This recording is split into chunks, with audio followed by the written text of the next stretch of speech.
¿Qué tal? Nosotros somos el equipo 1, segundo B, informática 2. El tema es unidad 1, algoritmos y diagrama de flujo. Los integrantes son González Cano Alejandra, que nos hablará de la definición y características de algoritmo. Gutiérrez Hernández Mauricio, metodología para resolver problemas. González Íñiguez Daniela de Los Ángeles, simbología de diagrama de flujo. Guerrero Quino Carlos Daniel, el lenguaje ensamblador. García Vargas Marisol, el lenguaje de programación. Y un servidor, González Sánchez Iván, que sería el pseudocódigo. Mi nombre es Alejandra González Cano. Nosotros somos del grado segundo grupo B, somos el equipo número 1. Pues bueno, yo decidí elegir el tema de definición de algoritmo y sus características. Un algoritmo se puede definir como una secuencia de instrucciones que representa un modelo de solución para determinado tipo de problemas. Por lo tanto, podemos decir que es un conjunto ordenado y finito de pasos que nos permite solucionar un problema. Las características de los algoritmos, una de ellas es la precisión. Estas son que los pasos deben de ser precisos y claros. El finito quiere decir que debe de acabar en algún momento. El orden, pues se refiere a los algoritmos, deben de establecerse en una secuencia precisa y exacta para que su lectura tenga sentido y pues resuelva el problema. Eficiente, pues se deben de ocupar la mínima memoria y minimiza el tiempo de ejecución. Y el general, pues quiere decir que es la misma solución para el problema, aunque este se realice dos veces. Pues bueno, por mi parte, eso es todo. Gracias. Metodología para resolver problemas.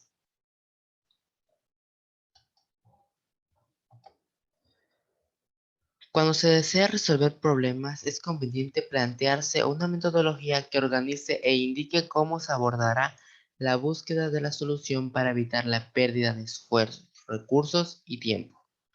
A continuación, explicaré cada una de sus etapas.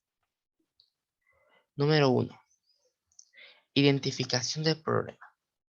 Conocer cuáles son las causas y elementos que lo conforman, qué se espera obtener como resultado y cuáles son los datos que se requerirán para llegar a él. Número 2. Planteamiento de alternativas de solución. Establecer dos o más opciones que puedan intentar para resolver el problema. Número 3. Elección de una alternativa. Seleccionar una de las alternativas planteadas eligiendo la que menor cantidad de tiempo, operaciones y pasos requiera. Número 4. Desarrollo de la alternativa. En esta etapa se debe realizar el algoritmo, serie de pasos ordenados, cálculos y operaciones que se realizan para obtener un resultado. Número 5 y última es la evaluación de la solución. Se examina que la alternativa desarrollada genere un resultado satisfactorio. Hola, mi nombre es Iván González Sánchez, soy estudiante de la UPAP, estoy en el segundo trimestre, grupo B. Vamos a hablar un poco del pseudocódigo. Pseudocódigo, la primera parte de esta palabra es pseudo, que significa falso. Entonces, esto quiere decir que el pseudocódigo no es código de verdad. Entonces, si no es código de verdad, ¿para qué se utiliza? Lo podemos usar de paso intermedio entre definir lo que es nuestro algoritmo y escribir el código de nuestro programa. Con el pseudocódigo lo que hacemos es escribir paso a paso de la forma más definida posible lo que va a tener que hacer nuestro programa antes de ponernos a escribirlo.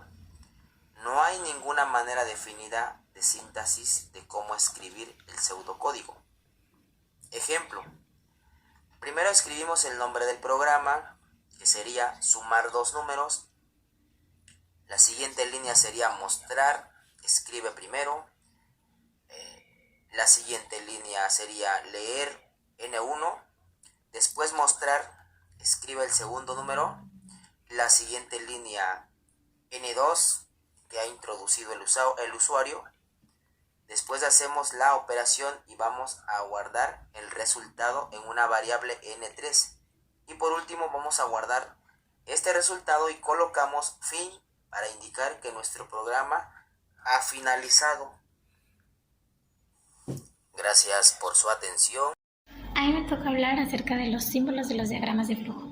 ¿Pero qué son? Bueno, pues básicamente son una forma gráfica de representar distintas secciones o distintos pasos acerca de un proceso, y dependiendo del tipo de diagrama son los tipos de diagramas de flujo que se van a utilizar en él.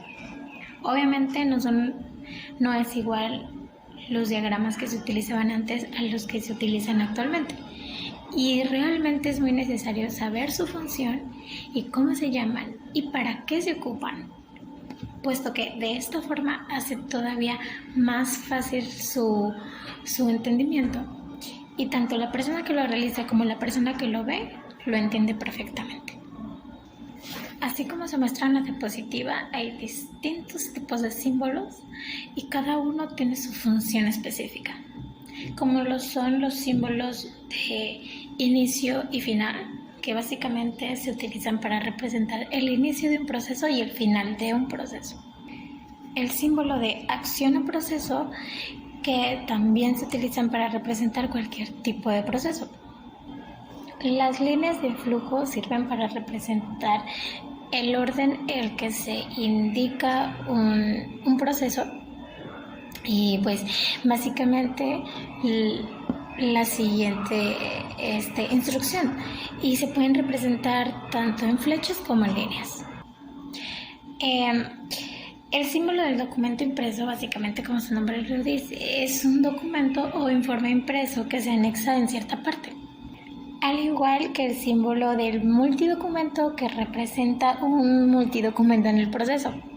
El símbolo de decisión o ramificación permite básicamente analizar la situación con base en los valores sí o no, o verdadero y falso. El símbolo de entrada o salida básicamente y también representa la información que entra y sale del sistema. El símbolo de entrada manual representa cuando se le pide al usuario que introduzca básicamente la información manualmente. El de preparación representa un ajuste a otro paso del proceso. El símbolo del conector indica que el flujo continúa en donde se ha colocado un símbolo igual. O el símbolo que representa o indica que el flujo del proceso pues continúa en una o dos ramas más. Lenguaje ensamblador. ¿Qué es el lenguaje ensamblador? Es un lenguaje en el que cada enunciado produce exactamente una instrucción de máquina. En otras palabras, existe una correspondencia 1 a 1 entre las instrucciones de máquina y los enunciados del programa. Es ensamblar. Código de fuente que está compuesto por una sucesión de líneas de texto. Cada línea puede estructurarse hasta 4 campos o columnas separados por uno o más espacios de tubulaciones entre sí. El campo de etiquetas es la expresión alfanuméricas escogidas por el usuario para identificar una determinada línea. El campo de código corresponde al mnemónico de una instrucción, de una directiva o de una llamada a macro. Campo de operandos y datos. El campo de operando y datos contiene los operandos que precisa el mnemónico utilizando. Según el código, puede haber 2 o ninguno. Campo de comentarios.